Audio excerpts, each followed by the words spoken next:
రాంప్రసాద్, నీకు నిజం చెప్పాలంటే బాధగా ఉంది, కానీ చెప్పక తప్పదు. ఎందుకంటే అది నిజం కాబట్టి. Correct sir, correct. ఏంటి సార్ అది?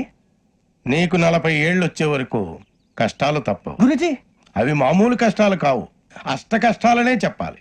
ఉదాహరణకు అవి ఎలా ఉంటాయంటే, దొరక్క నీకు ఫుడ్ దొరికితే అది నీ నోటికందే లోగా నీ కాలో నీ చెయ్యో తగిలే మట్టిపాలైపోతుంది. నీ వాకలికి తట్టుకోలేక అప్పు కోసం ఎండను పడి వెళితే అక్కడ తాళం వేసి ఉంటుంది.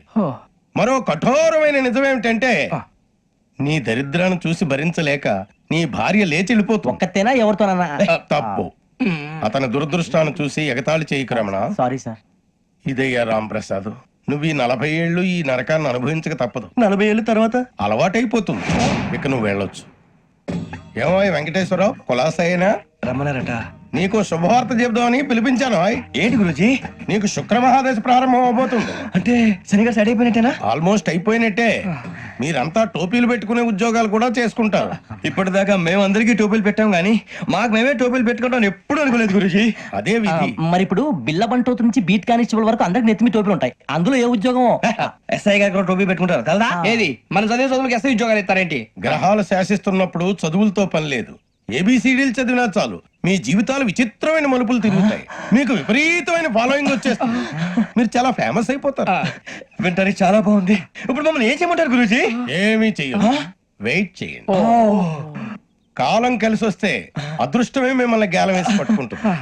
అంతవరకు వెయిట్ చేయండి. వెయిట్ చేసి కొంచెం వెయిట్ కూడా పెరిగింది. అయినా పర్వాలేదు, వెయిట్ చేస్తాం. అందాక ఏ అప్పు సపోర్ట్ చేసుకుని తాగుతాం, బ్రతుకుతాం అన్నట్టు. అప్పు అంటే గుర్తొచ్చింది. అప్పు మీద మీ అభిప్రాయం ఏంటి గురూజీ? ఏంటరా కింద నుంచి మీకు ఎదుగుతున్నాను రా. ఇక్కడేం చేస్తున్నారు? మన టైం బాగుందిరా. ఎవడన్నా అప్పిస్తున్నారా ఏంటి? కాదురా, ఉద్యోగాలు ఇస్తారమ్మన్నాడు గురూజీ.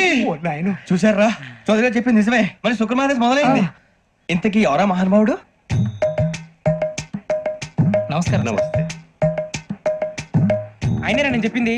ఆహా, సాక్షాత్ ఎంప్లాయ్మెంట్ ఎక్స్చేంజ్ నడుచుకుంటూ వస్తున్నట్టు ఉంది. పదండి పట్టేద్దాం. నమస్కారం సార్. నమస్తే. వీలే సార్ మా ఫ్రెండ్స్. నమస్తే. నేను చెప్పానుగా, భగవాన్ గారు. ఆహా, పేర్లోనే దేవుడు ఉన్నాడు. లోపల కూడా పాజిటివ్ థింకింగ్ ఎక్కువ. ఇంతకీ మీరు ఇండియానా చైనీసా? India sir. మా ఫేస్ చూస్తారు అనిపించలేదు మీకు? భలే కామెడీ ఫీల్ అలా ఉన్నాడు. అవును సార్. నేను అడిగేది ఇండియన్ రెస్టారెంటా చైనీస్ రెస్టారెంటా అని. నేనేది ఓపెన్ గా డిస్కస్ చేయను కదా. పేరు చూసుకుల్లో డిస్కషన్ పెడతాడు అనుకుంటే వీటి అంటే హోటల్ అంటున్నాడు. బాబు ఎంత ఫీల్ అవుతున్నాడు? అంతా